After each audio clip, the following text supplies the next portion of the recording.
bankrupt and boarded up. Madera Community Hospital may have new life after shutting down a few months ago and leaving tens of thousands without a health provider or an ER within minutes of their home.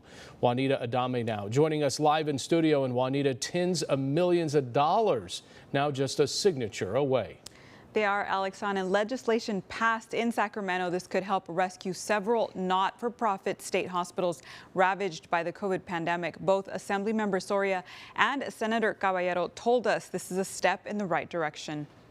A glimmer of hope for Madera Community Hospital. It's not going to happen overnight. Obviously, it's going to be a process, but we know for sure that those dollars, when signed by the governor, will be available for Madera to access. Both the Senate and the Assembly passed the Distressed Hospital Loan Program. The fund is a loan program that has to be paid back eventually, and in some circumstances may even be forgiven. The bill that will add $150 million into a special fund to help struggling hospitals that have either closed, like Madera Community, or are at risk of closing, like Cahuilla Health in Tulare County. And we're working on a longer-term solution that has a whole bunch of elements in it. Both Senator Ana Caballero and Assemblymember Esmeralda Soria helped to author the bill. And I will say that I feel incredibly proud that in 150 days, that's today, we were able to take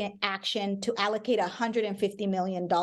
And both wanted to ensure they overcame one large hurdle. This month, the license that Madera Community Hospital has been in suspension, but is still current. Securing funding before Madera's license to operate expires at the end of this month. And the governor is aware that this is an issue and could be a barrier for the reopening of the hospital. For the moment, both the senator and the assembly member are ready for the next step in reopening the hospital. We did come together and we're able to put the details down. Now it's implementation. And how can we assure the community that we're doing everything possible to make it happen?